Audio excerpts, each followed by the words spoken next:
The greatest enemy of knowledge is not ignorance, it is the illusion of knowledge. That's Stephen Hawking. Very relevant. Okay, let's unpack this. So just last Sunday, June 22nd, the news cycle was dominated by reports.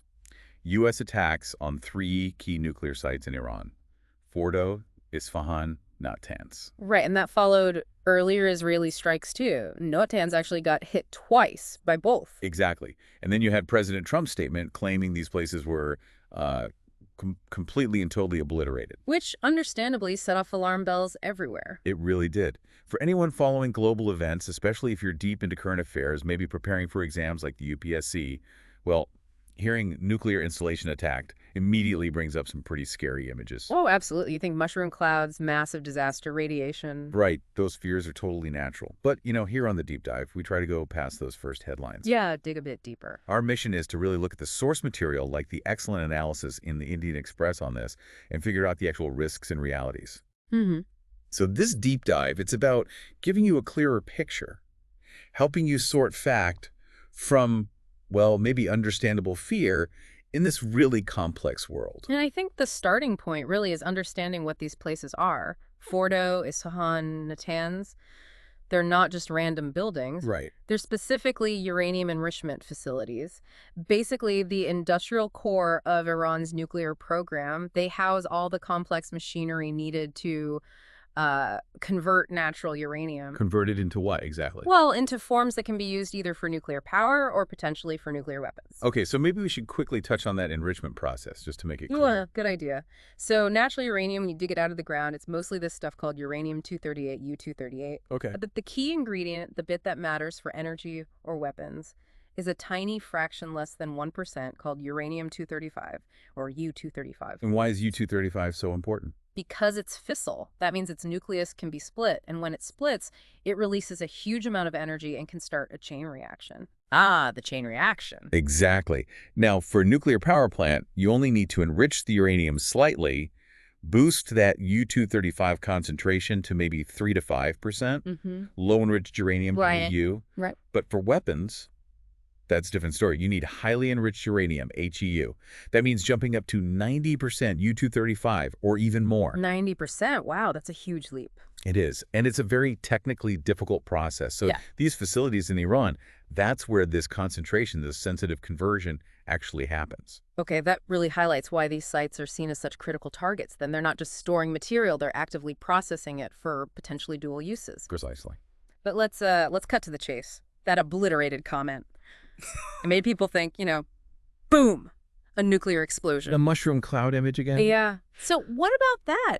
Could hitting these facilities with conventional missiles actually trigger a nuclear detonation? Is that even possible? That's a really crucial point to clarify, because it's the source of so much anxiety. And the short answer is no. No, okay. Why not? Well, you have to understand how different types of bombs work. A conventional bomb uses chemical explosives. They detonate from impact or heat or friction, right? If you hit an ammo dump, big explosion. Okay. A nuclear weapon is fundamentally different. It's not about a chemical blast. It releases energy by starting and sustaining that nuclear chain reaction we talked about in the fissile material like U-235 or plutonium. Okay. And getting that chain reaction going requires incredibly specific, meticulously engineered conditions. Think extreme compression of the core, usually detonated precisely midair. It's a very complex trigger mechanism designed to create those massive blast waves and radiation. So it's not something that can happen by accident. Exactly. Those precise conditions, that complex trigger sequence, it absolutely cannot be met just by, hitting the material with a missile or dropping a conventional bomb on it.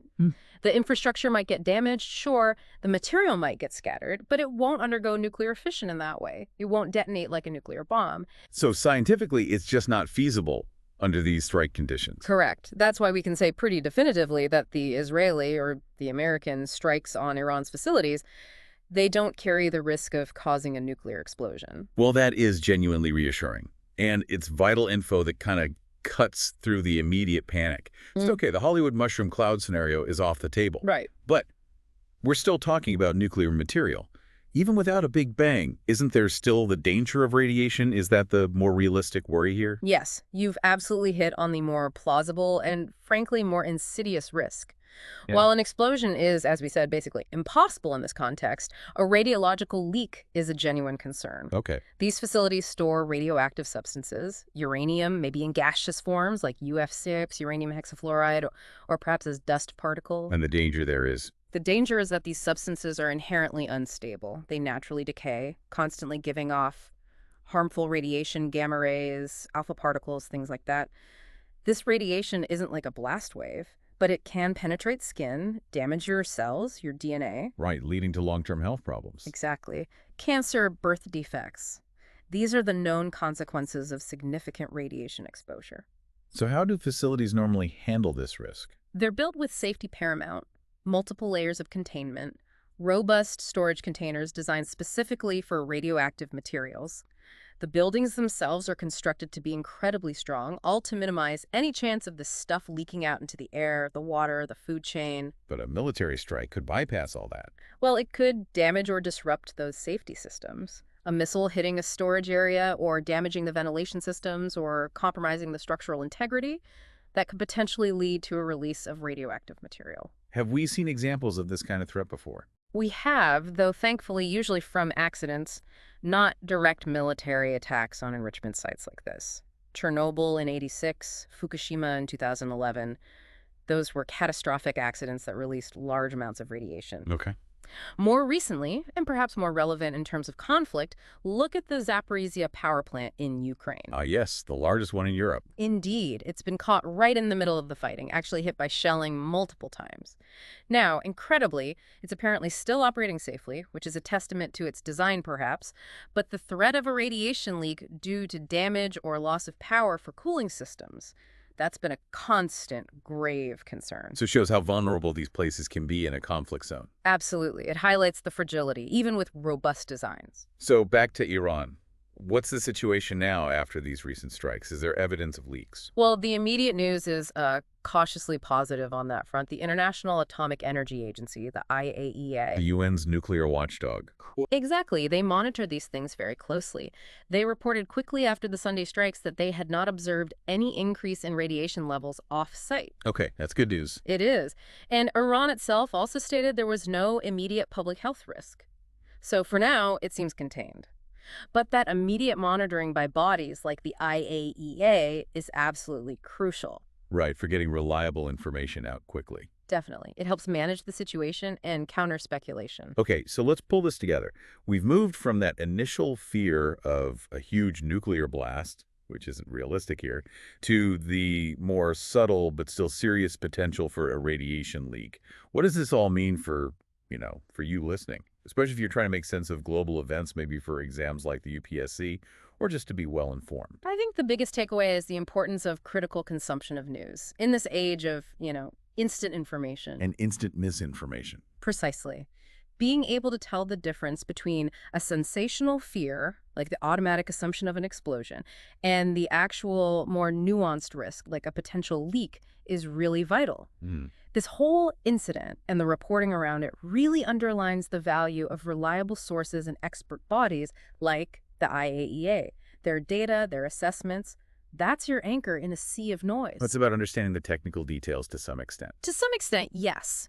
Knowing why an explosion isn't likely, understanding what the radiation risk actually entails, it equips you to evaluate the information you're getting. Yeah, to see past the hype or maybe the political spin. Exactly, which is crucial not just for general knowledge, but especially if you're in a situation like preparing for the UPSC exams, where you need to analyze complex issues with a balanced, evidence-based perspective. It's about genuine understanding, not just collecting headlines. Makes sense. And, stepping back, this whole situation, targeting critical infrastructure like this, it also forces us to ask bigger questions, doesn't it? Like what? Well, what does it mean for nuclear non-proliferation efforts, for international stability? Right. When the very places designed to handle and control nuclear materials become targets in a conflict? It raises some very tricky long-term issues about global security. That's a really important point, the broader implications. So recapping the core insight then, the big dramatic explosion, highly unlikely from these kinds of strikes. The real, though thankfully so far contained, risk, radiation leaks. Understanding that difference is key. Absolutely. And it leaves us with a thought, perhaps. In a world swimming in information, how crucial is it that we make the effort to understand the science, the facts, the real implications behind the headlines, instead of just reacting to fear? A critical question for our times. What does this incident really tell us about where global nuclear security might be heading?